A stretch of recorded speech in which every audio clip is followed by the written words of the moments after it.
My name is John Solak. I'm a junior here at Canisius College. My major is in biology, and I have a minor in neuroscience.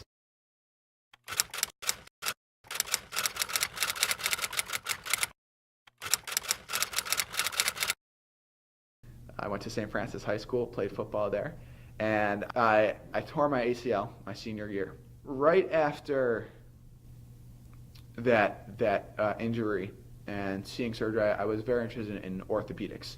And then my freshman year, I was able to volunteer in the operating rooms of Millard Fillmore Hospital at Gate Circle. So I would, after class, I would be in an operating room like 20 minutes after coming out of biology class. What got me into the brain, though, my mother suffers from a very severe mental illness, and that had always been on my mind as something to look into, but that never really came to fruition until I saw my first craniotomy, which is a direct brain surgery, and I can't describe, I really can't describe how amazed I was to see neurosurgeons operating and removing a tumor from the brain. The brain being literally the anchor of our consciousness, and seeing it, seeing a doctor being able to physically go into that brain, physically remove the ailment from that brain, and sew them back up was something that I've still to this day I'm perplexed and amazed at. And that's what basically brought me to pursue neuroscience. I was in the Golden Griffin Battalion as an Army ROTC cadet for 2 years, my freshman, sophomore year. And after doing that, I decided that I wanted to get involved with the whole campus and really take what I learned in ROTC and apply it to the way that we do things in student government, which I think sometimes gets people scared because they think that I'm going to be like a general about all this. But I think that what I took away from that is really how to lead a large group of people effectively. My strategy is really to look at first our function as a student government, and really not to look at what we do or how we do it, as more so as focus on why we do things. And from there I kind of develop like a vision for where I want to be in a year, and that basically consists of having a very active student life and a very clear route to find out what's going on campus, to summarize it. From what I've really heard from the students, and I've talked to quite a few about this issue from different parts of the student body, is that everyone is for having a new location for exercise. There was a study done last year, at the end of last year, that basically showed that the main issue people had with the CAC was the unavailability of equipment. And I think that you talk to everyone, and I haven't found someone that disagreed with having a new fitness center.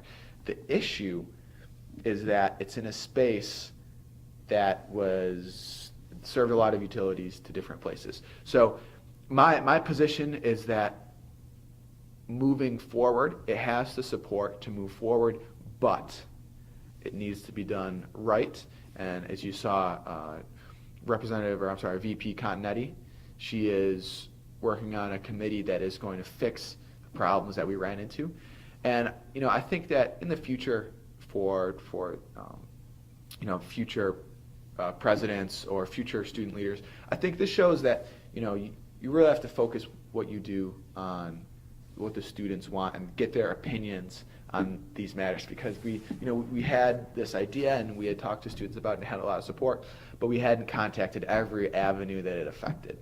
So what I want to do with this is to make sure that those clubs that are being displaced have a location that is perfectly reasonable and will be able to give them the same outcome and the same draw as it did at Palisano.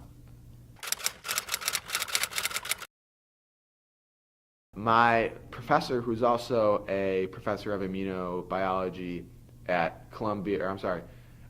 at Georgetown Medical School, he described his experience as a graduate student and dissecting lymph nodes and finding tar from smoke inside the lymph nodes. And so I talked to him after and said, "This is crazy." And he described his brother-in-law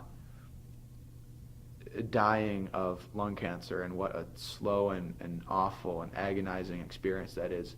And that just motivated me to really find a way to fix the issue that we have right now. So if you look at the official student handbook, there it is I believe a state law that you have to be 20 feet away from all entrances when you're smoking. But in the student handbook, all it says is that you can't be inside a building when you smoke. And the problem that we've experienced with that is really the secondhand smoke. So like if someone's right in front of the library, well, a bunch of people are moving, especially in the morning, that secondhand smoke exposure does have a measurable impact and has been linked to diseases such as pneumonia. And so my focus is to say, we know smoking has these negative impacts. We want to mitigate the effects of secondhand smoke. We want to educate people who do have a free choice to smoke that what they're doing has a lot more impacts than maybe just, people have heard, oh, okay, lung cancer, yeah, but if you ask any doctor, it affects every single system of the body.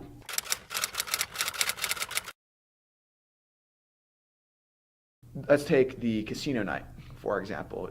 USA put on an awesome event in Montante. There was all sorts of events, and we had a very significant component of the student body attend. But there were so many students that I talked to that didn't even know we were having this awesome event, and I cringe to know that we spend money putting on these events, and people don't know that would be going there. People just don't know what's going on. So what I've planned to fix this is make the sign-in page on the web portal that has Lions Hall. On that page, I'd like to have the club events going on, events put on by CPLD, events coming up in the week, and that would be a great page to basically give everyone a heads up. They can briefly skim over it. If something sounds interesting, they can get involved and check it out. I'd like to go to medical school and pursue both a medical degree as well as a PhD to go into research in neurosurgery, specifically in the development of technology that allows us to interface directly with the brain to treat diseases like multiple sclerosis and Parkinson's.